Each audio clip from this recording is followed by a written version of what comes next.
தக்காளி குழம்பு பண்ணுறதுக்கு முதல்ல கொஞ்சம் மசாலா வதக்கணும். அதுக்கு வெங்காயம் தக்காளியெல்லாம் வதக்கணும். அது கொஞ்சம் எண்ணெயை ஊற்றி ஒரு பெரிய வெங்காயம் ஒரு 3 பல் பூண்டு போட்டு அதை வதக்கி விட்டுருவோம். பார்த்து போடு உப்பு, நீ பாட்டு தள்ளி தெளித்து விட்டு போயிடாத. ஆமாம், சோறு இருக்கா. வெங்காயம் லைட்டாக வதங்கினதுமே 4 தக்காளி சேர்த்துக்கிறேன். தக்காளி குழம்புனா தக்காளி தான் சேர்க்கணும், அதனால் 4 தக்காளி. சூப்பரான ஒரு எள்ளுசீடை, தேனியில் வாங்குறதோட டேஸ்ட்டாக இருக்காதுமா. நல்லா இருக்கா. எள்ளு சீடையில் எங்கள் அத்தா சொல்லுவார், எங்கள் அத்தா ஹாஸ்டலில் தான் படிப்பாங்களாம். அப்போ அவங்க அக்கா எள்ளு சீடை செஞ்சு கொடுக்குவாங்களாம். கூடையே ஒரு சுத்தியலும் செஞ்சு கொடுத்து விட்டுரு, அதை என்னால் உடைக்கவே முடியல உன்னோட எள்ளு சீடை. அத்தாவோட அம்மா எங்கள் அம்மாவோட அப்பாவுக்கு எள்ளு சீடை செஞ்சு தருவாங்களாம்மா. அது ஹாஸ்டல் கெட்டு போகிறக்கு, ஹாஸ்டல் கடிக்கவே முடியாது. இல்லை படிக்கும் போது அப்போ எங்கள் ராஜி எடுத்துட்டு வரப்போ கூட சேர்ந்து ஒரு சுத்தியில எடுத்துட்டு வா, நம்ம உடச்சி சாப்பிட்றக்கு அதுக்குலாம் செஞ்சுட்டு கொடுத்ததே பெருசாம்மா அந்த காலத்தில் சேட்டைய. இது கூடவே ஒரு 1/4 ஸ்பூன் அளவுக்கு சோம்பு சேர்த்துடலாம். வேணாம் எனக்கு, அவ்வளோதான். இது கூட கொஞ்சம் மசால் பொடி சேர்த்துருவோம். ஒரு 2 ஸ்பூன் அளவுக்கு குழம்புத்தூள் சேர்த்து விட்டுருவோம். சேர்த்துட்டு லைட்டாக வதக்கி விட்டு அடுப்பை ஆஃப் பண்ணிட்டேன் நான். இப்போ இதை அரைச்சி எடுத்துக்கலாம். இது ஆறட்டும், அதுங்குள்ளேயும் நம்ம ஒரு பக்கம் இட்லியை ஊற்றி எடுத்துக்கலாம். செஞ்சுட்டு காலையில் இட்லி செஞ்சுட்டு நான் இன்றைக்கி என்ன செய்யலான்னு பார்த்தேன்னா, மதியத்துக்கு தக்காளி தொக்கு செஞ்சு சிக்கன் வறுவல் பண்ணலாம் அப்படின்னு பார்த்தேன்.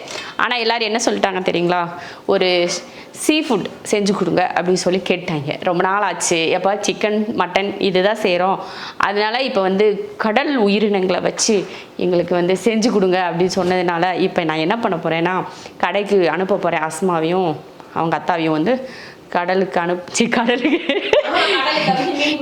அனுப்பிச்சி மீன், நண்டு, இறால், அப்புறம் என்ன இருக்குது அதில் நிறைய இருக்குல்ல கடலில், அதெல்லாம் பிடிச்சிட்டு வாங்கன்னு சொல்லி அனுப்பிச்சி விடலான்னு இருக்கேன். அதுதான் இன்றைக்கி மதியத்துக்கு. இன்றைக்கி நான் கடைக்கு போக மாட்டேன்னு நினைக்கிறேன், தெரியல போவேன் நான். ஏன்னா இதெல்லாம் செஞ்சு முடிக்கிறதுக்கு எப்படி 2 மணி ஆயிரும்.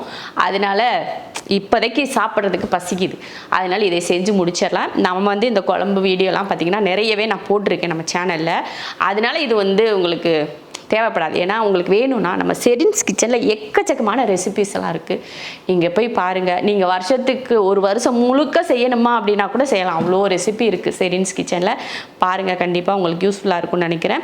யூஸ்ஃபுல்லாக இருக்கோ இல்லையோ உங்களுக்கு ஒரு ஐடியாவாச்சும் கிடைக்கும். இந்த குழம்பு செஞ்சுருக்காங்க, நம்ம நாளைக்கு இதை செஞ்சுருவோம், அதே கண்ணிக்கு செஞ்சுருவோம் அப்படின்ற ஒரு ஐடியாவாவது கிடைக்கும்.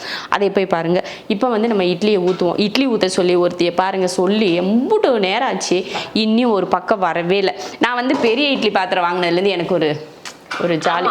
ஏன்னா இட்லி பாத்திரம் வாங்கிச்சு. ஏன்னா இதில் எத்தனை இட்லி, 7, 14, 21 இட்லி. இதில் ஒரு தடவை ஊற்றி எடுத்துட்டோம்னா நம்ம ஃபேமிலிக்கு எல்லாத்துக்கும் சரியாக போயிடும். அதனால இதில் ஒரே டைம் ஊற்றிடும். முதல்ல நான் 9 இட்லி தான் வச்சுருந்தேன் குட்டி. அதில் நான் 2 டைம் ஊற்றுவேன். இப்போ இதில் நான் ஒரே டைம் ஊற்றி வேலையை முடிச்சிடலாம். இப்போ என்ன சார், இப்போ ஊற்றுறியா இல்லையா? அதனால பெரிய இட்லி பாத்திரம் நான் வாங்கியிருக்கேன். இது எவ்வளோக்கு வாங்கினேன் ஞாபகம் இல்லை, நான் வீடியோ போட்டிருக்கேன்ப்பா. இது வீடியோ நிறைய பேர் என்கிட்ட பாத்திரத்தில் டவுட் கேட்குறீங்க. நான் எதுவுமே ஆன்லைனில் வாங்குறது கிடையாது. மேக்ஸிமம் நான் முடிஞ்ச வரைக்கும் எங்கன்னா கடைக்கு போனேன்னா எனக்கு என்ன பாத்திரம் வேணும், நமக்கு தேவை இருக்குது அப்படின்னு சொல்லி பார்த்துட்டு வாங்கிட்டு வர்றது தான். முடிஞ்ச அளவுக்கு நான் ஆன்லைனில் வாங்குறது கம்மி தான். கரெக்டான அளவு தெரியணும். நான் ஆன்லைனில் ஒரு பாத்திரம் போட்டேன்னா எப்படி போடுவேன்னா, ஒரு டேப் எடுத்து வச்சுக்குவேன் கையில்.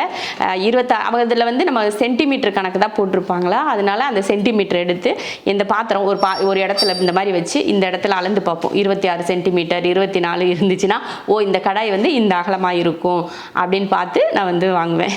அகலம் இவ்வளோ இருக்கும், ஹைட் இவ்வளோ இருக்கும், இது நம்ம குடும்பத்துக்கு சரியாக இருக்கும் அப்படின்னு சொல்லி பார்த்து வாங்குவேன். அந்த மாதிரி நீங்களுமே உங்களுக்கு எப்படி அளக்கிறது, இது 24 சென்டிமீட்டர்னா நமக்கு தெரியும் 24 இதுக்குள்ளே இவ்வளோ சைஸில் இருக்குன்னு தெரியும். அது நம்ம பார்வையாக பார்க்கணும், பார்த்து வாங்கினா தான் நமக்கு தெரியும் அப்படின்னு யோசிக்கிறப்போ நீங்கள் நம்ம வீட்டில் இருக்க ஒரு பாத்திரத்தை எடுத்துக்கோங்க. இந்த பாத்திரத்தை எடுத்துக்கோங்க. 24 சென்டிமீட்டரா, 26, 30, 40 இல்லை 15 இப்படின்னு பார்க்குறப்போ ஒரு பாத்திரத்தை வச்சு அளந்து பார்த்துக்கோங்க. இப்படி இங்கேக்கு வச்சு அளந்தீங்கன்னா நமக்கு அந்த அகலம் தெரியும். இந்த சைஸில் இருக்கும், நம்ம வாங்க போகிற பாத்திரம் இந்த சைஸில் இருக்கும், நமக்கு ஒரு கணக்கு தெரியும். அதனால் அந்த மாதிரி ஐடியா, என்னோட ஐடியா உங்களுக்கு பிடிச்சிருக்குதுன்னா சொல்லுங்கள், சரியா? ஆன்லைனில் ஒரு டைம் வாங்கியிருக்கேன். இந்த கடாய் ஆன்லைனில் தான் நான் வாங்கினேன். ஃபியூச்சரால் நான்ஸ்டிக் கடாய் இதுதான் நான் கடையில் போனப்போ இந்த சின்ன சைஸில் கிடையாது. சரி நம்ம வந்து இது வாங்கணும்னா ஆன்லைன் நான் பார்த்தேன், அமேசானில் பார்க்குறப்போ இது இருந்தது. அதை வந்து நான் ஆர்டர் போட்டேன். கடையில் கிடைக்காதது நமக்கு ஆன்லைனில் கிடச்சிதுன்னா வாங்குவேன். மொத்தமாக வாங்க மாட்டேன்ல. எனக்கு இது வந்து கடையில் கிடைக்கல, அதனால இந்த சைஸ் கிடைக்கல. சின்னதாக ஒரு மீடியம் சைஸில் எனக்கு கிடைக்கல. இது இருந்தால் கடையில் தான் வாங்கியிருப்பேன். அப்புறம் தான் வந்து இது பார்க்குறப்போ இந்த சைஸ் வந்து என்ன மாதிரி இருக்குது அப்படின்னு சொல்லி நான் டேப் வச்சு அளந்து தான் இந்த கடாய் வாங்கினேன். இதுக்கு வந்து மூடியெல்லாம் இல்லை. 1500 1800 அந்த கடாய் வாங்கினேன் நான். இது வாங்கி ரொம்ப வருஷம், ஒரு 3 வருஷத்துக்கு மேலேயே ஆயிடுச்சு. நல்லா யூஸ் பண்ணிட்டு இருக்கேன். நம்ம வந்து நான்ஸ்டிக்கில் வந்து மெட்டல் ஸ்பூன்லாம் போட்டு யூஸ் பண்ணோம்னா சீக்கிரமாக அந்த கோட்டிங் போயிடும். நம்ம உட்டன் ஸ்பூன்லாம் வச்சு யூஸ் பண்ணோம்னா அது ரொம்ப நாளைக்கு இருக்கும். அதே சமயம் அடுப்பில் வச்சுட்டு ரொம்ப நேரம் காய வச்சோம்னா நான்ஸ்டிக் வந்து அந்த அடியில் வந்து ஒரு மாதிரி இப்படி ஒரு மாதிரி பொரிஞ்சு போகிற மாதிரி ஆயிரும். அந்த மாதிரி தவறுகள்லாம் நம்ம பண்ணாமல் இருந்தோம்னா ஒரு பாத்திரம் ரொம்ப நாளைக்கு உழைக்கும். சரி இட்லி ஊத்துறேன், எங்கடி போனேன்? ஒரு சவுண்டு பாசமாக சொல்லி பாருங்க, அஸ்மா இதை எடுத்து வை அஸ்மா அப்படின்னா வேலையே நடக்க, ஏய் இதை எடுத்து வை அப்படின்னு சொன்னேன்னு வச்சுக்கோங்களேன், அப்படி சிட்டா வேலை செய்வாங்க. பார்த்துக்கோங்க, நம்ம குரலுக்கு அப்படி ஒரு பவர் இருக்கு. எந்த அம்மாவாக இருந்தாலும் பாப்பா இதை எடுத்து வைமா, தம்பி இதை எடுத்து வைடா, மாமா இதை எடுத்து வைங்க அப்படின்னு சொல்லி நீங்கள் சொல்லி பாருங்க, கேட்கவே கேட்க மாட்டாங்க. இதை எடுத்து வைக்க முடியாதா அப்படின்னு சொல்லி சொல்லுங்க ஒரு வார்த்தை. குடும்பத்தில் அத்தனை பேரும் பம்பரமாக தூக்கி அங்கங்கே வச்சுட்டு போயிடுவாங்க. இந்த ட்ரிக்ஸை ஃபாலோ பண்ணுங்க. நான் இப்போ அதை தான் ஃபாலோ பண்ணிட்டு இருக்கேன். நீங்கள் இதை ஃபாலோ பண்ணுங்க. பாருங்க எத்தனை இருந்துச்சு, ஒரே வார்த்தை தான் சொன்னேன், தூக்கி வச்சுட்டு போயிடுச்சு எல்லாத்தையும். நான் வந்து ஒரு பக்கம் அரைக்கிறேன். இந்த குழம்பு இப்போ நான் வந்து பண்ண போகிற தக்காளி குழம்பு பார்த்தீங்கன்னா பொட்டுக்கடலை இது கூட போட்டிங்கன்னா இட்லி தோசைக்கு சாப்பிட்டா நல்லாயிருக்கும். பொட்டுக்கடலை போடாமல் அரைச்சி நீங்கள் இந்த குழம்பு செஞ்சிங்கன்னா மதிய லஞ்சுக்கு நமக்கு சாப்பிட்லாம். நல்லா இருக்கும். நீங்கள் பொட்டுக்கடலை அரைக்காமே போடுங்க, அப்போ தான் ஒரு நாள் ஃபுல்லாக ஓட்ட முடியும். கரெக்டா? அப்படிதானே ஓட்டிருக்கு எத்தனை இல்லையே. ஏன்னா எங்கள் அம்மா அப்படி தான் பண்ணுவாங்க. ஸ்கூல்லாம் படிக்கும் போது நானும் ஸ்கூலாக ஹஸ்பண்டும் ஸ்கூலாக அப்போ வந்து என்னென்னா காலையில் வந்து இதே வெங்காய குழம்பு செய்வாங்க. இட்லி காலையில் இட்லி, அது நல்லா இருக்கும். சரி பாராட்டலாம். அப்புறம் மதியம் சரி ஓகே பாராட்டலாம், சோத்துக்கு இதே வெங்காய குழம்பு பாராட்டலாம், ஓகே. அதுக்கப்புறம் நைட்டு இதே மாதிரி என்னது சப்பாத்தி இது மாதிரி வெங்காய குழம்பு பாராட்ட முடியுமா? முடியாது, எரிச்சலா வரும். 3 நேரம் ஒரே குழம்பு. வேற என்ன அப்படி செஞ்சு கொடுத்து தானே 7 தோசை. அப்போலாம் 6th படிக்கும் போது எவ்வளவு தோசை சாப்பிட்டுட்டே இருக்கும். அப்போ வந்து தக்காளி சட்னி வந்து எனக்கு அந்த டைம்ல ரொம்ப பிடிக்கும், அதனால சாப்பிடுவேன்.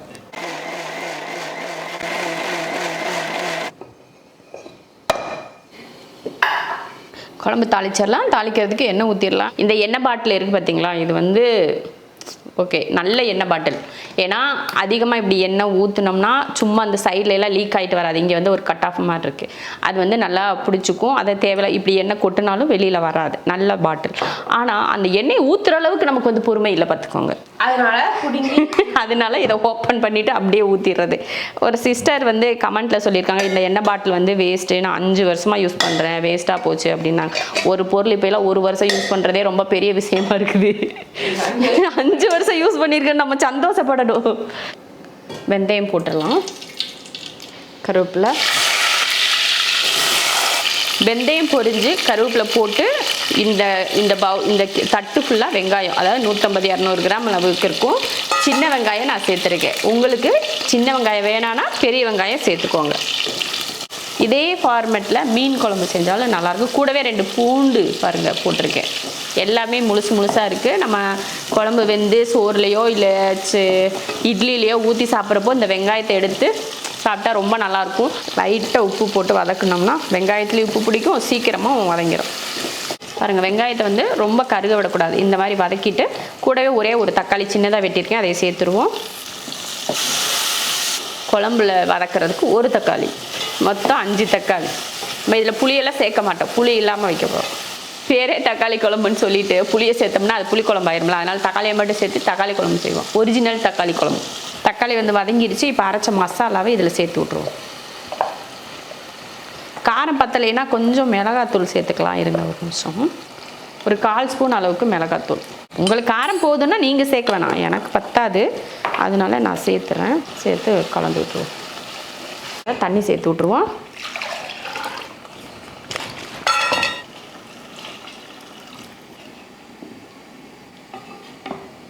மசாலா அதில் கால்வாசி ஒட்டி கிடக்கு, அதையோ கழுவி ஊற்றி விட்டுரும்.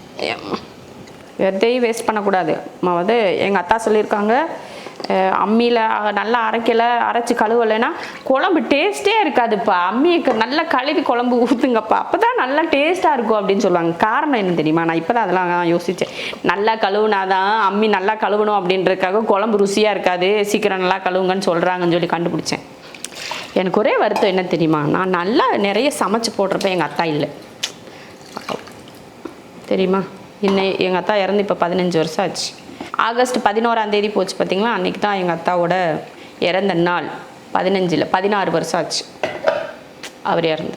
அப்போ அவையில் நான் மீன் கறி எதுவுமே சாப்பிட மாட்டேன். இப்போ பாருங்கள் எல்லாம் சாப்பிட்றேன்.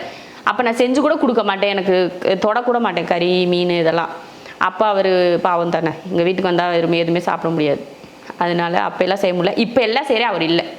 எப்படின்னா கொடுமை. செஞ்சு கொடுத்துருந்தா சந்தோஷமாக பாராட்டி இருப்பார். சிம்பிளா நல்லா செய்துப்பா சமையல்.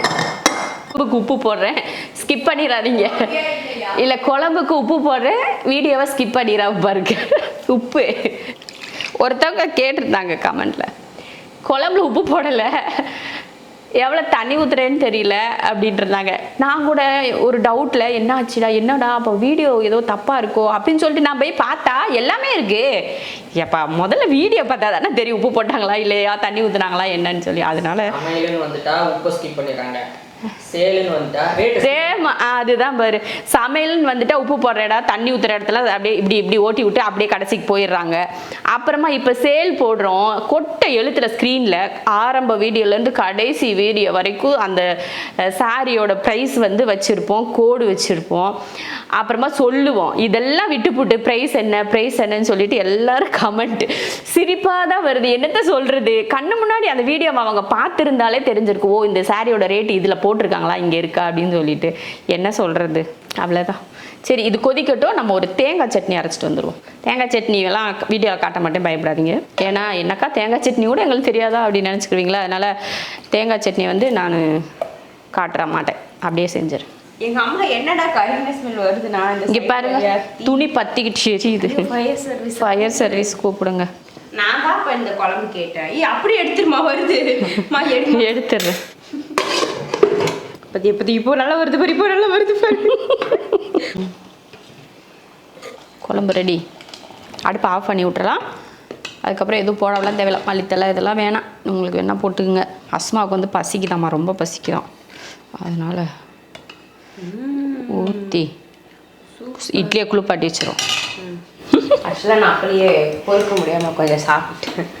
இந்த கெட்டி சட்னி நம்ம சேனலில் வீடியோ போட்டிருக்கோம், போய் பார்த்துக்கோங்க. கெட்டி சட்னியும் குழம்பு ரெண்டையும் மிக்ஸ் பண்ணி சாப்பிடு பாருங்க. சாம்பார் இந்த சட்னி மிக்ஸ் பண்ணி சாப்பிட்றதோட இந்த குழம்பையும் அந்த சட்னியும் மிக்ஸ் பண்ணி சாப்பிட்டு பாருங்க, சூப்பராக இருக்கும் டேஸ்ட்.